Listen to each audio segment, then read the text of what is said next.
जय श्री कल की। ओम नमो भगवते वासुदेवाय।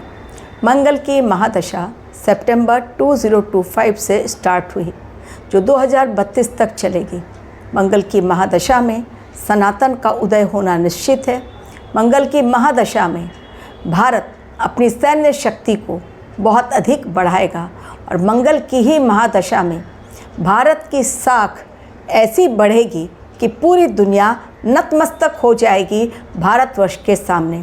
और मंगल की महादशा में ही भारतवर्ष उस गौरव को स्थापित करेगा जिसके पश्चात वो बन जाएगा विश्व गुरु, यानी हर कोई बात मानेगा हमारे देश की और हमारा देश नंबर 1 देश बन जाएगा। लेकिन उसके पहले मंगल की महादशा में सबसे पहले भारतवर्ष ने युद्ध के मैदान में कदम रख ही दिया है, क्योंकि मंगल युद्ध करवाए बिना छोड़ते नहीं हैं। ये 2025 साल ही है मंगल का, और मंगल के साल में दंगल ना हो और भारतवर्ष चुपचाप बैठा रहे और दुश्मनों का प्रहार सहे, ये होने नहीं देंगे मंगल देव। क्योंकि मंगल देव ने भी ठान लिया है कि इन 7 सालों में भारतवर्ष को उस टॉप पर पहुंचाएंगे, उस टॉप लेवल पर जहां पर कि अमेरिका और चाइना पहुंचने के पश्चात अपना अहंकार दिखला रहे हैं। मुंह की खानी पड़ेगी अमेरिका को और चाइना को। डाउनफॉल बहुत जल्द दुनिया के सामने आएगा, लेकिन आज जो दिखलाई नहीं पड़ रही है बातें, वो कल अपने आप दिखलाई देंगी। 18 तारीख की रात सबने धनतेरस मना लिया। सबने अपने घर में पूजा की, आराधना की। बहुत लोगों ने पटाखे भी जलाए। हवा प्रदूषित हो गई।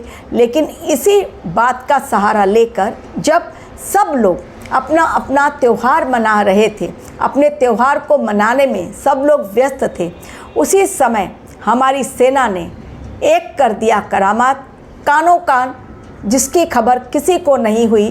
क्योंकि हमारी सेना जो भी करती है बिना ढोल पीटे बहुत साइलेंटली करती है। ठीक उसी प्रकार जिस प्रकार ऑपरेशन सिंदूर का हमला जब हुआ पाकिस्तान की धरती पर, तो जहां पर रखा गया था पाकिस्तान के न्यूक्लियर वेपन्स, उस एरिया के नज़दीक भी हमारे सेना ने ड्रोन गिराए, जिसको कि बाद में लीकेज हुआ और इसलिए उसके पश्चात सीज फायर कर दिया गया। लेकिन मीडिया में हमारी सेना ने कभी ये बात नहीं मानी कि वो वहाँ तक हमारी भारतीय सेना पहुँची थी। यानी जो बातें की गई वो वास्तव में एक्सेप्ट नहीं की गई, क्योंकि इससे पूरी दुनिया में एक हड़कंप मचने की संभावना थी। तो बहुत सोच समझकर हमारी सेना ने भी इस बात को इग्नोर किया। लेकिन सैटेलाइट से ली गई तस्वीरें कभी भी झूठ नहीं बोलती। ऐसा ही फिर से एक बार इंसिडेंट हो गया। एक सर्जिकल स्ट्राइक हुआ और वो भी हो गया है 18-19 की रात, यानी धनतेरस की रात ख़त्म 12 बजे और शुरू हुई 19 तारीख की रात। तो 18-19 की रात के बीच भारतवर्ष ने एक सर्जिकल स्ट्राइक कर दी है। पता नहीं चला किसी को भी, क्योंकि मीडिया चैनल ने भी इसको कवर तो किया लेकिन बहुत ज़्यादा हाईलाइट नहीं किया। कारण फिर से एक बार हड़कंप मच सकता है। तो मीडिया को भी रेस्ट्रिक्शंस में बोलने की इस समय आदेश दे दिए गए हैं, इसलिए। लेकिन सैटेलाइट से ली गई तस्वीरें कभी भी झूठ नहीं बोलती।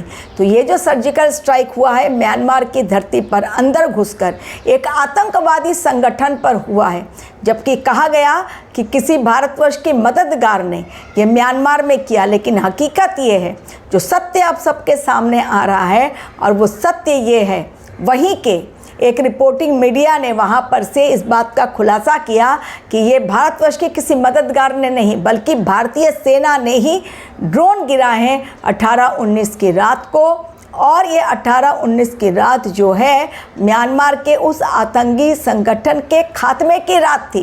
पूरी तरह से उस कैंप को तबाह कर दिया गया ड्रोन के द्वारा, एयर स्ट्राइक के द्वारा, जहां पर कि वो आतंकी रह रहे थे और अगला नेक्स्ट प्लान बना रहे थे भारतवर्ष पर हमला करने के लिए। पहले भी म्यांमार ने भी एक हमला किया था भारतवर्ष पर, जिसका खामियाजा उसको भुगतना पड़े था। रिसेंटली इसी साल की घटना है, कुछ महीनों पहले की। अब भारतवर्ष ने उस समय बिल्कुल खामोशी के साथ जवाब दिया, लेकिन इस बार का जवाब बहुत तगड़ा था। भले ही बिना शोर शराबे के, बिना ढोल पीटे भारतीय सेना ने ड्रोन अटैक से उस आतंकी संगठन को पूरी तरह से तबाह किया, जहां पर एट प्रेजेंट रह रहे थे आतंकी और प्लान कर रहे थे अगला भारतवर्ष को निशाना बनाने के लिए। हमारी इंटेलिजेंस टीम के पास इनपुट बहुत जल्दी पहुंच रहे हैं और हमारी सेना बहुत अलर्ट हो जा रही है। तो इस समय भारतवर्ष दुश्मनों से घिरा हुआ है, चाहे वो पाकिस्तान हो, चाइना हो या फिर अमेरिका, जो ऊपर से दोस्ती का दम तो भरता है अमेरिका, लेकिन पीछे से बिल्कुल साइलेंट रहता है उस समय जिस समय पाकिस्तान युद्ध की बात करता है या चाइना अपनी तरफ से कोई ऑब्जेक्शन लेते हैं किसी मैटर को लेकर, तब अमेरिका की बोलती बंद हो जाती है। तो दोस्ती का दिखावा अमेरिका द्वारा केवल दिखावे मात्र है। भारतवर्ष इस बात को अच्छी तरह समझ गया है हमारा देश, इसलिए किसी के झांसे में बिना आए हमारे देश की सेना, जल सेना, वायु सेना और थल सेना, यानी आर्मी है, एयरफोर्स है और नेवी है, तीनों ही अपना बहुत तगड़ा अपने आप को स्ट्रॉन्ग स्ट्रेटजी के तहत ऑपरेशन सिंदूर के लिए भी तैयार कर रहे हैं। तो मंगल की महादशा में शुरू हुआ भारत का युद्ध पहला, और वो म्यांमार से आतंकी, और ये युद्ध जो है डायरेक्ट म्यांमार से नहीं है।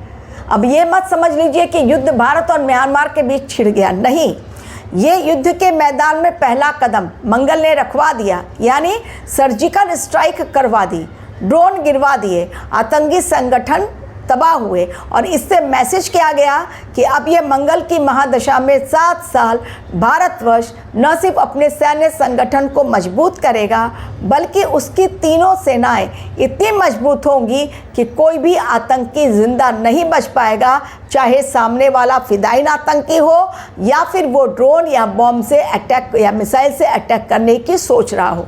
यानी आतंकवाद और आतंकियों के खात्मे की शुरुआत अब मंगल की महादशा के साथ ही स्टार्ट हो चुकी है।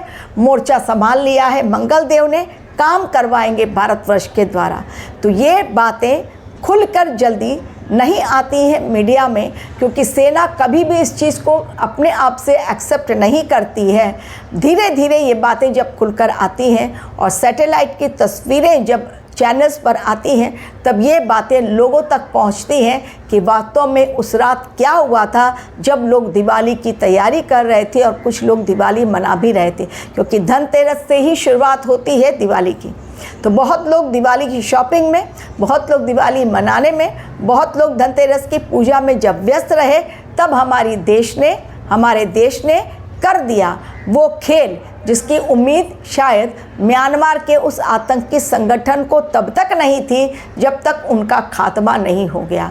और अब म्यांमार बिल्कुल अलर्ट मोड पे है और वहाँ के आतंकी भी अब सावधान हो गए हैं, क्योंकि बॉर्डर पार यदि किया आतंकी ने या बॉर्डर पर कुछ भी यदि बॉम्ब ब्लास्ट करने की कोशिश की या घुसपैठ करने की कोशिश की, वहीं पर हमारी सेना तैनात है, कर देगी खात्मा। तो बॉर्डर पर आने वाले समय में भी घुसपैठ की कोशिश केवल म्यांमार से नहीं, बल्कि पाकिस्तान भी, जो गुजरात का बॉर्डर है वहाँ से भी, या जम्मू कश्मीर से लगे हुए जो बॉर्डर है वहाँ से भी, LOC से पाकिस्तानी जो आतंकवादी हैं वो भी वहाँ से हमारे देश में घुसने की कोशिश कर सकते हैं। हमारी इंटेलिजेंस टीम के पास बहुत स्ट्रॉन्ग इनपुट आते हैं और वो तुरंत एक्शन मोड में आती है, आतंकवादियों को मार भी गिराती है और स्ट्रॉन्ग मैसेज दे देती है कि अब भारतवर्ष एक नया भारत बन चुका है, जहाँ पर कि स्ट्रॉन्ग डिफेंस सिस्टम है, जिसे कि धाराशायी करना किसी भी देश के लिए आसान नहीं, मुमकिन नहीं, बल्कि है ये बिल्कुल असंभव और नामुमकिन, यानी हो ही नहीं सकता हमारा डिफेंस सिस्टम इस समय धाराशायी। और वैसे भी हमारे देश में अब बनने लगे हैं मिसाइल, स्वदेशी मिसाइल, जिसकी ताकत विदेशी मिसाइल से, जो हम बाहर से मिसाइल खरीद रहे हैं या वेपन्स खरीद रहे हैं, उससे कहीं अधिक है। ब्रह्मोस के द्वारा भी पाकिस्तान को दे दी गई है बड़ी चेतावनी। आने वाले समय में देखिए युद्ध के मैदान में भारत का ये पहला कदम किस प्रकार पूरे विश्व में हड़कंप मचाएगा। Thank you very much for watching.